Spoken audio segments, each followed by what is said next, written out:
waa tokkotu waa fida.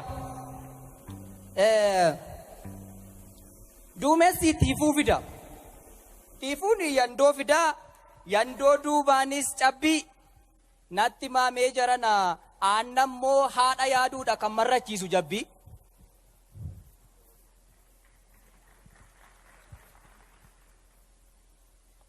Qoraanoo abidda kenne. Abiddi immoo deebi'ee akkamiin daaraa kenne. Bakka garaa hin jirutti miilla riifatan jenne.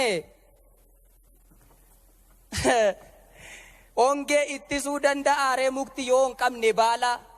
Illeetti xinnoo sana gurri dheeratee dhuma tokko caala. Yoo harkatti keesse malee jetteen siin galu akkatti abiddi gubdu. Isa taa'ee ilaaluuf immoo ititti uniyyuu dhamasa oolaan dhuddu. Abbaa argetu beeka ciniinnaa qurxummii fi qarriffaa naacha hamaa. Garuu inni doonii yaabee cees inni bishaan daakee cees lachuu cee jedhama. Egaa tututtuqqaan qotisaa bungulloo lafaa kaasaa tututtuqqaan aarii dubbii immoo aarii namatti kaasaa kan garaa taa'u yoo taa'es maal abbaasaa aspaaltiin deemne miti qoraattii isaa dandeenye mucuca isaa dandeenye waaqaaf lafatu beeka akkamitti akkas geenye sababa eenyummaa keenyaan otuun hojjetii yakka gidiraa nu targine jaarraa tokkoof walakka gaaffii mirgaa gaafannaan deebiin rasaasa taate dacheen kun nuttaa imturee falmaan keenyaa meeqa allaattiin akka nyaate. Tokkoon lakkooftee kan dirra sheerra jiru ciccitaa fooniif lafee dacheen kun nuttaa imtu meeqatuu manaa bayyaa kan deebi'iin hafe. Ani tarii yoon baay'ise, ani tarii yoon sobe dachee kana gaafadhaa reef dhiiga qeerroo meeqaatu daandii irratti akka cobe.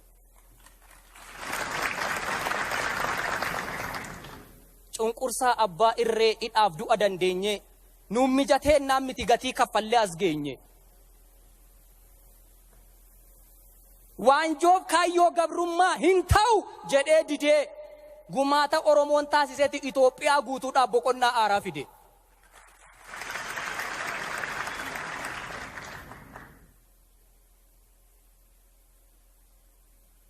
Erga Dooktar Lammaan dhufe erga Dooktar Abiyyi. Itti dabalan qabu sakaleessa dheengaddaarra jijjiirameera biyyi.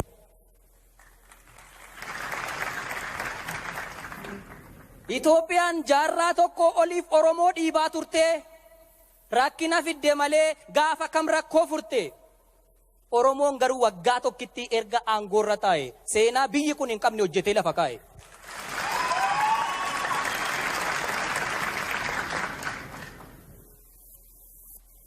Akka nu amilee amnee abdiis kun nu gochaa maraatuun tokko waan baay'ee nuun jedheera hoomtuu namne kan jechaa isaan barii abidda sanyummaa irratti warra kaayii waadanii yoo biyya diiguu malee biyya jaaruu yaadanii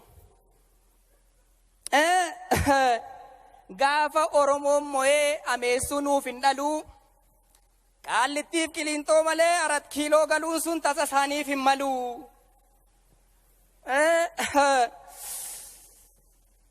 Ni baddi ni mancaati biyyi kun biyyan taatu. Gaafa Oromoo mo'e aduun lixxeeyyuu baatu. Ni jaraanaa ni iyyaa jamaan kun qullaa buusaa. Gaafa Oromoo mo'e waraabu guyyaa yuusaa.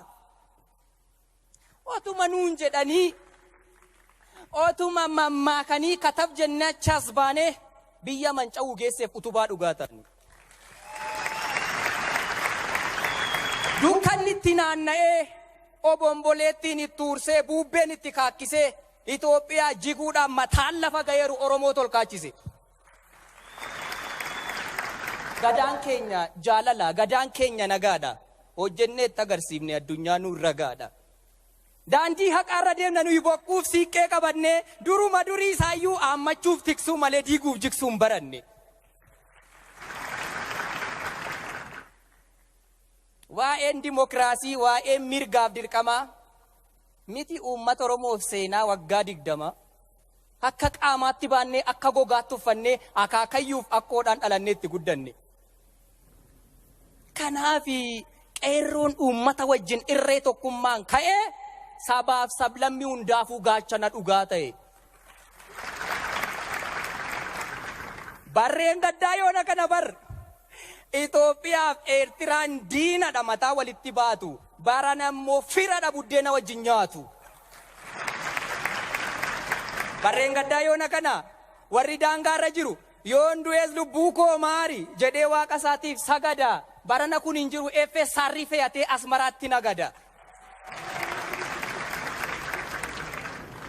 Atumtuu cidha keetiif ganaa bokka fo'atta.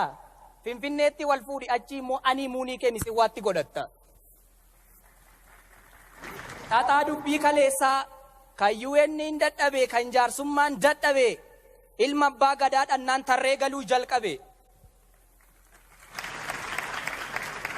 Tulluun jibbaan ijaarame nagaaf jaalalaan jigee waggaa 20 booda abbaan dhalasaa arge. Waggaa tokko dura barii yeroo qilleensi amaa namni tajaajila bishaan qulqulluu gaafannaan bishaan aayilaandiidhaan qaama askaalaatti hidhama. Baay'inni nama mana hidhaa jiru akkuma cirracha lagamoo gorkeessaa yakki waan fedhaa ta'u imanni shororkeessaa abbaa carraa qofaadha takkaa hidhamee bahee kan amma qabu qeensa. Sabaaf sablammii wajjin Oromoon qabsoo godhee biyyarraa kaasee hadhaa erga barreen gaddaatii gatiin piinsaa rakaseera warra suuqii gaafadhaa. Sudaan, Jibuutii, Keeniyaa, Saawud Arabiyaa keessatti fira gaafatu dhabe warra akka waan biyya hin qabnetti abdiif amileen cabe. Du'aniiru moo jiru jedhee warra ollaan gaafatu warra maatiinis boonyu irra deemee funaanee xiyyaara mataa isaatiin kan fidee dhufe eenyu.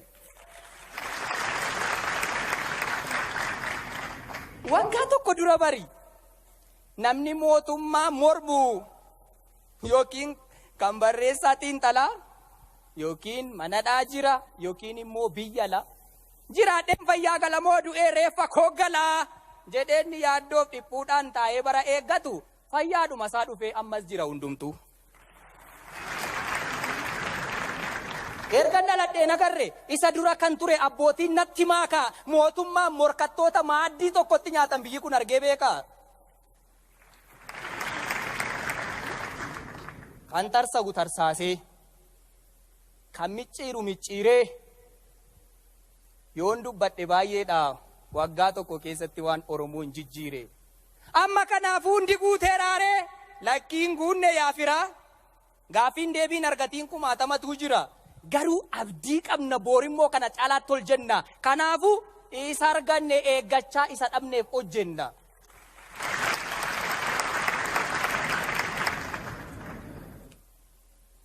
Jijjiirama kana xiqqeessinee deemsa kana tuffannee olii gadi nu taallu huccuu ofittummaaffanne miila lama qabaannee muka lama yaabbannaa. Akka feete ta'ii jennaan biyya abbaa qaburratti maabara addaa dhaabbannaa.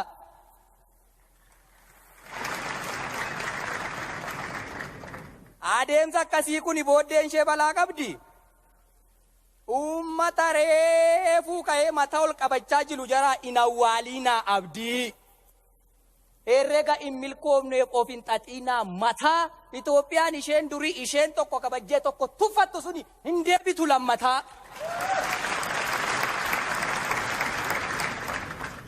Warri kun siniif hin galle sirriitti na dhagaa. Oromoon akkuma biyya jaare warra biyya diiguu barbaadan hunda diiguu danda'a.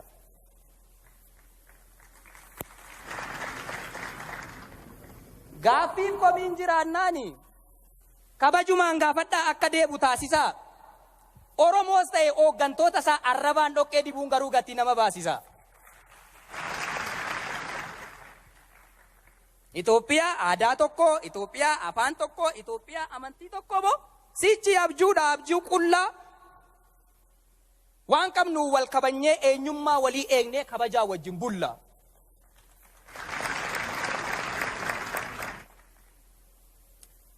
Fedhii dhuunfaa wajjin fiignee gargar faca'uu manna. Sabaaf sablammiin hunduu tokkummaadhaan jiraanna. Inni kuni Gumuzii, inni kuni Gambeellaa, Inni kuni kan duraati, inni kuni kan teellaa, inni kuni Oromoo, inni kuni Amaaraa, inni kuni Ararii, inni kuni Tigiree, inni kuni Affaarii, inni kuni Sumaalee, inni kuni kan Kibbaa, isa kana nan jaalladha, isa kana immoo nan jibbaa. Jennee ofittummaadhaan nyaannu dhangaa gabu hubadhaa yaa jarana. Uummanni uummata wajjin wal dhabdee tokko hin qabu.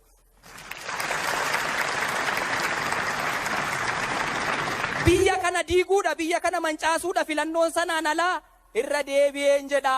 Kan nu baasu tokkummaadha, kan nu baasu jaalala.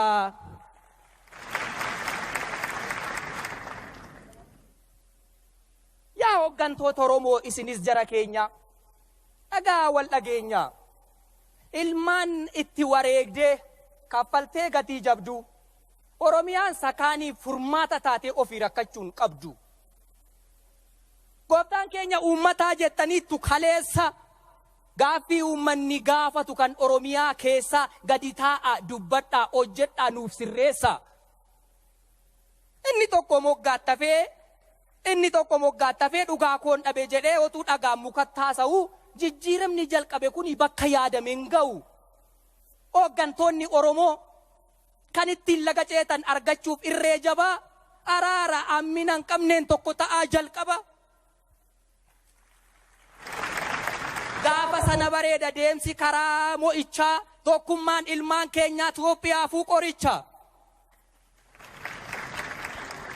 Karoora dheeraa baaftanii fagootti maluun dura isa keessaa baatan sana rakkoo Oromiyaa furaa. Lafa miidhagsuuf jedhanii bokkaa roobaa jiru keessa halluu lafatti dibu. Oromiyaan nagaa taanaan kan Itoophiyaan dhibu galatooma.